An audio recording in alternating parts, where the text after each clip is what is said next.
So it turns out Formula One cars really don't like the cold. So we were back racing at the Nürburgring last weekend. I absolutely love the Nürburgring. I think it's a great circuit, a really good old school circuit, and I so wish we go back in the future. It is just a good track. The thing with it though, and with racing at this time of the year, is that it is just so much colder. I think when they do the 24 hours of Nürburgring, which is kind of this time of year normally, I think, they usually have like a lot of rain.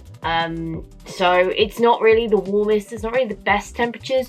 It was quite interesting though, because it did give us kind of a sighter into Formula One cars in another extreme. So we've seen Formula One cars in extreme heat. There are races on the calendar where people worry about high temperatures, battery temps, brake temps, you know, because they're things that obviously are not good for a Formula One car. Formula One cars have a very nice sweet spot in which they perform. But we've never really seen Formula One cars in the cold. And let's just put it out there, considering I think 3 of the 4 original retirees, which was about, I don't know, 10, 20 laps in, were all because of something going wrong with the car, reliability issues. We had MGHU failures, power unit failures, hydraulic failures, and I have to believe that that's more to do with the temperature rather than the car, because one of those cars that went was Valtteri Bottas in a Mercedes, which has pretty much been an iron-clad unbreakable beast for the majority of the season. All in all though, the Eifel Grand Prix, because it couldn't be allowed to be called the German Grand Prix because apparently Hockenheim have rights on that, wasn't the most exciting race I've ever seen. Think there was some potential for some possibility between Bottas and Hamilton at the start of the race, but once Bottas obviously had the issue and retired, it became a one-car festival. Verstappen was quick all weekend, but I don't personally think I ever thought Verstappen was going to be quick enough to beat those Mercedes. They're just too good, they're just too quick. I will do a whole video on the issues I think we have in Formula One at the moment, because to me it's quite glaringly obvious that one of the biggest issues is the engine formula and the way that works, because it just puts dominance into one team's hand. They were talking about having one engine for all teams to kind of help with cost cutting and to help with the competition, a bit like Formula 2. I don't personally think that's the way to go. I think at the moment we're struggling anyway to keep manufacturers in Formula One. For example, Honda's just walking away because they want to focus more on their electrical engines and that kind of putting their money towards that rather than a hybrid V6 turbo. So I don't think the same engine for all teams is going to help. I don't think it's going to work, because it will make manufacturers walk away because they won't have anything to invest in, which will leave you with a load of privateer teams, which is really not, I think, what Formula One wants. It's going to be interesting to see what happens with Formula One moving forwards in terms of their engines, because the whole push at the moment is more electric focused and maybe hydrogen focused as we come into the next few years and see how that goes. Le Mans and the ACO are doing a massive hydrogen Le Mans project, so if that gets off the ground and that gets running and that's successful, that could see a big change in the way cars and manufacturers are developing their engines. The thing is, at the moment though, if you race electric, if you're racing something like Formula E, you can use your R&D, which is research and development budget, to go towards your racing team. So not only are you developing engines and things that can go straight into your road cars from a racing team, which is not something they do in Formula One because the V6 turbo is so expensive to develop and run and maintain, but you can also split your budget and use additional budget from your R&D budget as part of your race program. Anyway, that is for a different video. So it's a little bit of a snooze fest. Quite interesting to see some of the cars go out, but all in all, a bit like the Russian Grand Prix last week, or not last weekend, the weekend before. The Russian Grand Prix, which was the last race, was not overtly exciting. I think unfortunately the 2 Italian back-to-backs really gave us some very interesting racing, so now everything's seeming a little bit muted.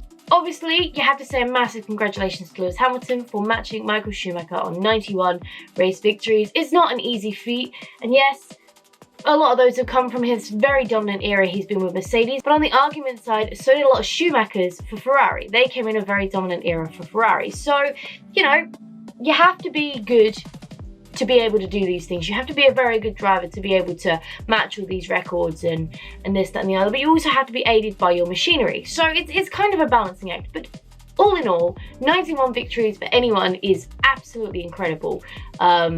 So you have to give it to him, you have to say congratulations for that. And, you know, I think it was very magnanimous in victory, I guess is the word I want to use. But I think at the moment for Hamilton, all he's racing for is records, because he doesn't really have much competition for the championships. He's kind of running away with them for the team and for himself. So, you know, if anyone thinks anyone but Lewis Hamilton's going to win this year, I think we're kind of past that point now. I think it's kind of just not if, but when in that situation. But all in all, a very good race weekend from Hamilton to match those 91 wins. He will likely break it in Portimao, but we'll see, because we don't actually know anything about Portimao with Formula 1 cars. No one has any past data, so that one's going to be a really interesting race. Verstappen obviously second, pretty obvious second for me once Bottas and Albon went out. There was never really going to be any other cars that could fight for the top two positions, so those two were kind of settled in, probably from about lap 20. We had a little spark of hope from Verstappen when he came out of the pits, and he was only like 10 seconds behind. He had good pace, but obvious is obvious in my mind, and this kind of ended how I expected it to, with Hamilton beating Verstappen. But the interesting point is Ricciardo gets himself on the podium for the first time since 2018. I think he did really well commanding the race. I don't think I was ever in fear of him losing it, because Perez behind him fourth never really showed any kind of attack. I was a little bit worried when we had the final safety car, because that could have been enough to, because that was, he concentrated the whole grid up, and my lord, let's talk about that for a moment. The safety car restart was ridiculous. I genuinely think that they should have just gone and not waited the additional lap to let everybody catch back up, because firstly, as Combs was saying, it's a complete advantage to everybody kind of fourth down, because they've had a full speed lap basically to get the tyres back up to temps, to get the brakes back up to temps, to get everything back up to temp. So they're in a much more competitive, much more ready to race position, and you kind of saw that with Verstappen off the start. He was caught a little bit napping, and then I do think he locked up going into the first corner because his tyres were cold, his brakes were cold, it was very cold. So ordinarily, probably normal racing temps and racing circumstances, yes, that would have probably been fine, because the coldness wouldn't have been so much of a sufferer for everyone at the front, but because it was so cold, it did seem a little ridiculous. I don't think they needed that final lap. They should have just let the lapped cars go and then gone, because none of them were really going to make any impression on the front of the field anyway. So good job from Ricciardo, but obviously as everybody pit after in that safety car, everyone's on the same rubber then, and everyone's on the same tyre life, apart from Grosjean, who weirdly stayed out on hards, which I don't know why he did that, because he did what I expected, which was drop down the field. But a great job from Ricciardo, and I'm very intrigued to see what tattoo he's going to get Cyril Abiteboul to have, because that will be hopefully quite funny. Not a bad job from Carlos Sainz this weekend. He's been struggling all weekend with the new McLaren updates, which is a little bit of cause for concern, because Norris also admitted that he had the updates on in Russia, and he really struggled with them in Russia. So McLaren's trying to take a new aero direction. Maybe it's still not quite right. Maybe they need to kind of go a little bit back to the drawing board. Obviously, good to see the car fifth, but there wasn't really, whether it was temps, whether it was setup, whether it was whatever, there wasn't really any kind of sign that Sainz was going to move any further forward than he did. And I do think his fifth was quite circumstantial. A little bit like Ricciardo's podium. It's absolutely fantastic he got it, but if some of the cars that fell off the grid early doors hadn't gone, there's no way that car would have been on the podium. So yes, Renault have made improvements, but I think it just needs to be kept in perspective. They're not suddenly gonna be racing at the front for podiums all weekend, every weekend for the next 3 years, just because they had one fluke podium. It's a bit like the two McLaren podiums. They were very much circumstantial. So, and Gasly's win, albeit amazing in Monza, was circumstantial. So you have to kind of, these things are great and absolutely celebrate them, but just kind of, I'm having to kind of keep it in perspective, because to me, it's not enough to show this order is suddenly going to change. I think next year we're very much in the same order. Speaking of Pierre Gasly, 6th place for him. He did very, very well. He had some very good defensive driving, some very good attacking driving. He showed a lot of skill through the race on Sunday, so that was really good to see from him. I don't know, still don't really know whether he's driving for Red Bull seat or whether he's driving to just show he's awesome. If I was him, I'd be trying to show him awesome to anybody else on the grid but Red Bull, but I've spoken about that before. So if you want to know about that, there's a whole playlist of these track talks. Go check out one of those. I think it's probably the Monza one. one I spoke about it? I can't remember. You would just have to watch the whole playlist to find out. 7th place for Leclerc. Probably a best case scenario. He did very well in qualifying, which looked good, but I think one of the benefits for Ferrari this weekend is there weren't too many super long straights, so the straight line deficit wasn't so painful for them. When I looked at the numbers, I think there were only 3 cars that didn't finish higher than they started, and 2 of those were the Ferraris. So again, still not the best weekend for Ferrari. Maybe some improvements being seen though, which is good. Definitely could have been better, but I think still that pace of that Ferrari just makes it impossible to stay too high up. Had things gone a little bit better, they maybe could have got a cheeky podium in there, but like I say, I just don't think the car really has enough in it at the moment. They really need to sort it out. Super sub Nico Hülkenberg. What a race it was from him. Now, coming in, I'm not surprised to see that he qualified 20th, considering he literally just got in the car. I would have loved to see him not qualify 20th and, you know, qualify a little bit higher up, because I think the pace of the car would have been good. He'd had a little bit less work to do off the start. Maybe could have got a little bit higher.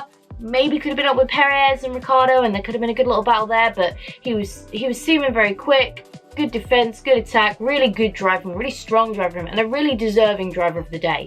Not only driver of the day, but bloody like driver of the season, to come in and get in a car that he hasn't been in since like a month or 2 ago in Silverstone, just get in it and drive. And okay, qualifying wasn't great, but the race really was. I think it's such a shame. He is a driver that should be on the grid next year, but I just can't find a gap for him. I can't see there being a space for him, because Haas are going to prioritize money over talent, and therein lies, you know, unfortunately Hülkenberg doesn't come with any money, which is why he's not on the grid full-time this season. So it is a shame that we probably won't see Hülkenberg back next season, because he really is deserving of an F1 drive, as proven by his stellar performance this weekend. And finally, to round up the top 10, Grosjean did a pretty good job.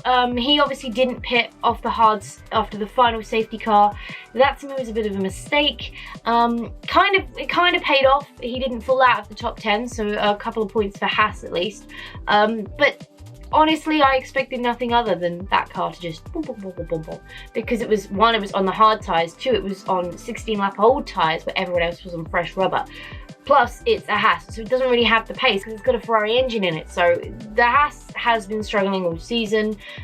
So kudos for making it work, but I don't know. I mean, I don't know if he'd have put fresh tyres on had he have even been able to hold on to Turch 9th. So who knows, at least a couple of points for him. But yeah, exactly as I expected. I was surprised to see him so high up. So kudos to their strategists anyway for putting him in the position he was in to kind of make that work. At least points, which I guess for Haas is kind of what they're looking for this year. And Giovinazzi finally gets his first points on the board as well for Alfa Romeo. We have 15 finishes, so a pretty good job from Gio. He was doing very well off the start, to be fair.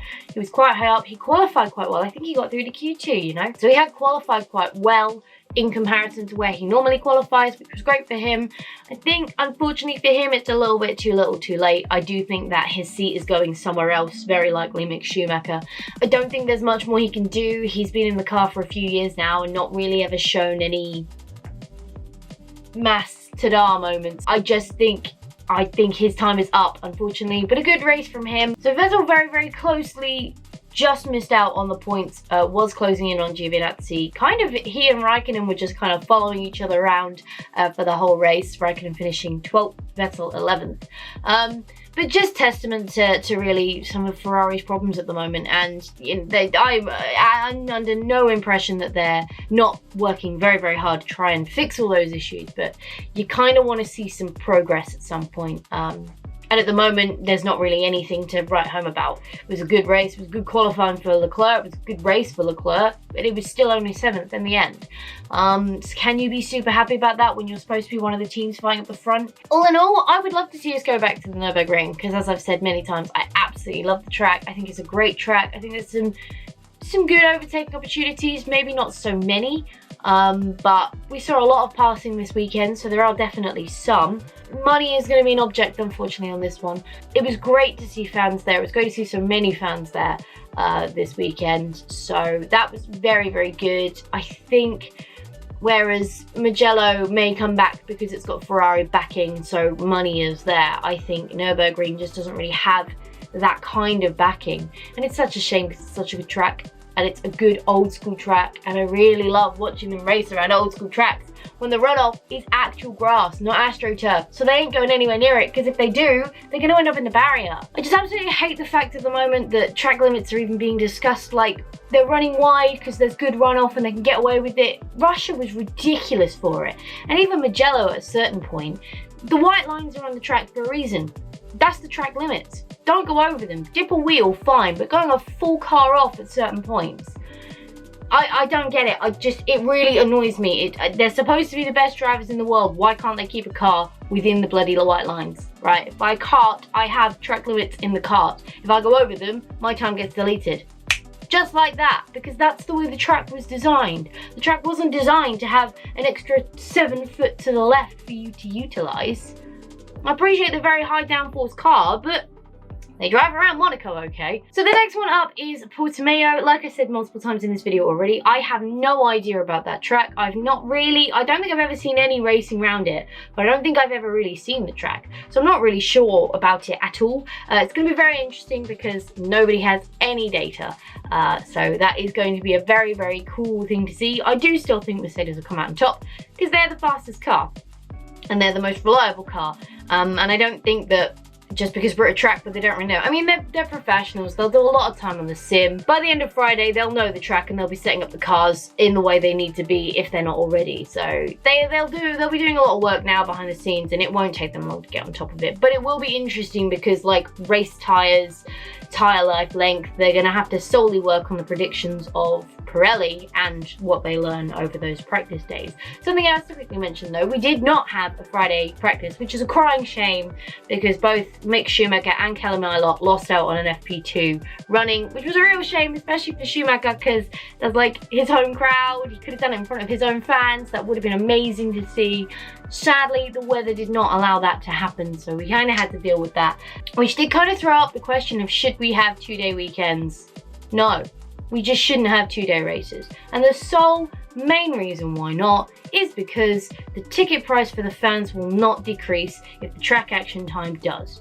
Not substantially. You'll still pay out of your mind to go and only see 2 days of action rather than 3, which I don't think is fair. There's nothing wrong with them having the track practice time. Just because they don't get practice doesn't mean they're suddenly not going to be able to smash it and the dominance is still not going to be with Mercedes. The problem does not lie there. The problem lies with the engine, which in itself is one of the most expensive things in the car. But like I said, that's a topic for another day. Do let me know what you thought about the Eifel Grand Prix, whether we should go back, whether the racing was good, bad, ugly, whatever. Let me know your thoughts down in the comment section below. I do love to read them and I love to talk to you about this one. But anyway, thank you so much for hanging out with me today. It's been an absolute blast as always. If you enjoyed this video, go show that like button some good old fashioned love. And if you want to support the channel, go hit subscribe and ring that bell so you don't miss next time I upload a video. Stay awesome and I will see you all in the next